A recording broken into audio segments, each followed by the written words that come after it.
Hi hello నమస్తే welcome to news. మీ సిద్ధంగా సుదర్శన్. మనందరి జీవితాల్లో అంతర్భాగంగా మారిపోయిన అదే సమయంలో పర్యావరణానికి పెను సవాలుగా నిలుస్తున్న ప్లాస్టిక్ మానవ మనుగడకు ఎంత ప్రమాదం అనేది తెలిస్తే ఊహించడమే కష్టంగా ఉంటుంది.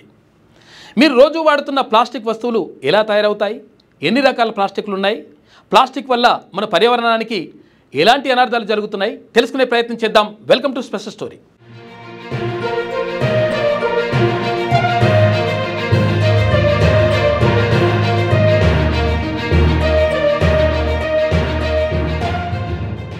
ప్లాస్టిక్ అనేది పెట్రోలియం లేదా సహజ వాయువు నుంచి లభించే హైడ్రోకార్బన్ల నుంచి తయారయ్యే ఒక కృత్రిమ పాలిమర్.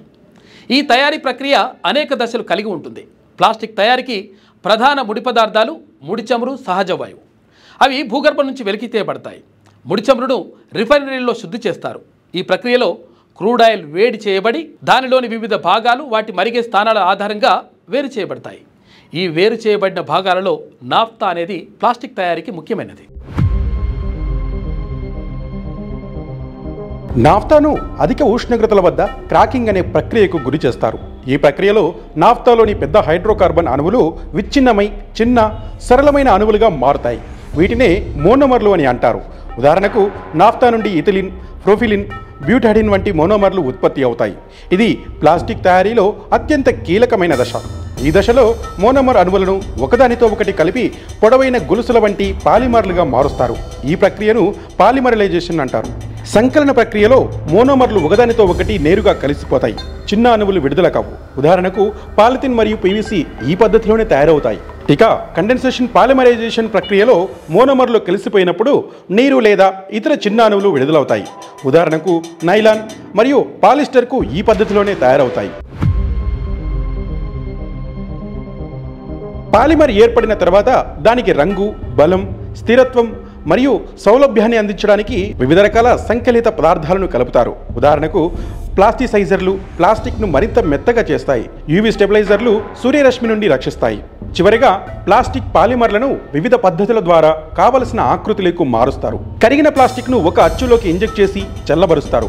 ఇది బాటిల్ క్యాప్లు, బొమ్మల తయారీకి ఉపయోగిస్తారు. ప్లాస్టిక్ గుట్టాన్ని వేడి చేసి దానిని అచ్చులోకి ఉంచి గాలిని లోపలికి వదులుతారు. తద్వారా అది అచ్చు ఆకారాన్ని పొందుతుంది. ఇది బాటిల్స్, కంటైనర్ల తయారీకి ఉపయోగిస్తారు. కరిగిన ప్లాస్టిక్ను ఒక డై గుండా నెట్టి పొడవైన ఆకారంలోకి మారుస్తారు. ఇది పైపులు, షీట్లు, వైర్ల తయారీకి ఉపయోగిస్తారు. ప్లాస్టిక్ షీట్ను వేడి చేసి వ్యాక్యూమ్ ద్వారా లేదా పీడనం ద్వారా అచ్చు ఆకారాన్ని పొందేలా చేస్తారు. ఇది డిస్పోజబుల్ కప్పులు, ట్రేల తయారీకి ఉపయోగిస్తారు. ఈ విధంగా ప్లాస్టిక్ అనేది ముడి చమురు నుండి అనేక రసాయన ప్రక్రియల ద్వారా మన నిత్య జీవితంలో ఉపయోగించే వస్తువులుగా మారుతుంది.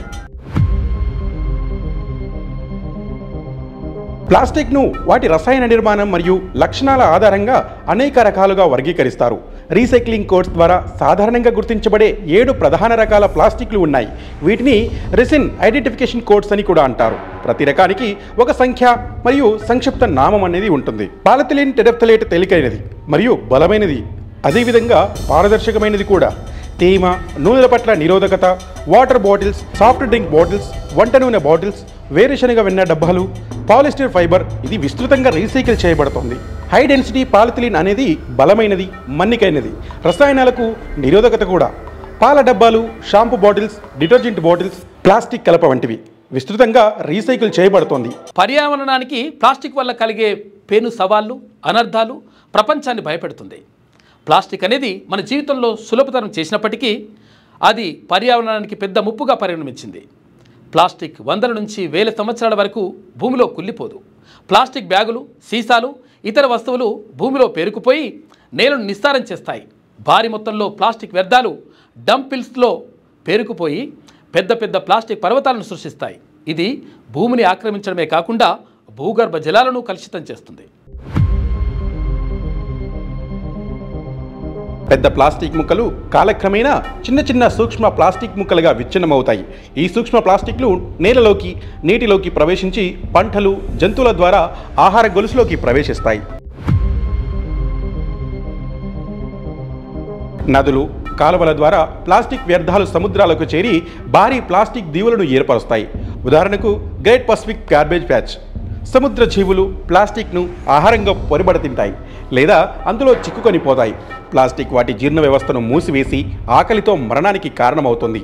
సరస్సులు, నదులు, చెరువులలో ఉండేటువంటి ప్లాస్టిక్ వ్యర్థాలు పేరుకుపోయి మంచినీటి వనరులను కలుషితం చేస్తాయి. ప్లాస్టిక్ను కాల్చడం వల్ల డయాక్సిన్లు, ప్యూరాన్లు, పాలిక్లోరైనేటెడ్ బైఫెనైల్స్ వంటి విషపూరిత వాయువులు వాతావరణంలోకి విడుదలవుతాయి. ఇవి మానవులకు, జంతువులకు తీవ్రమైన ఆరోగ్య సమస్యలను కలిగిస్తాయి.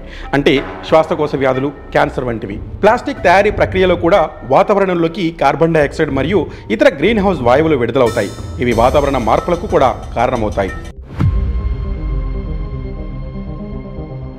పక్షులు, జంతువులు ప్లాస్టిక్ సంచులు, వలలు, ఇతర వ్యర్థాలతో చిక్కుకొని గాయపడతాయి లేదా చనిపోతాయి. ప్లాస్టిక్ ముక్కలను ఆహారంగా పొరబడి తిని జీర్ణ వ్యవస్థలో అడ్డంకులు ఏర్పడి మరణిస్తాయి.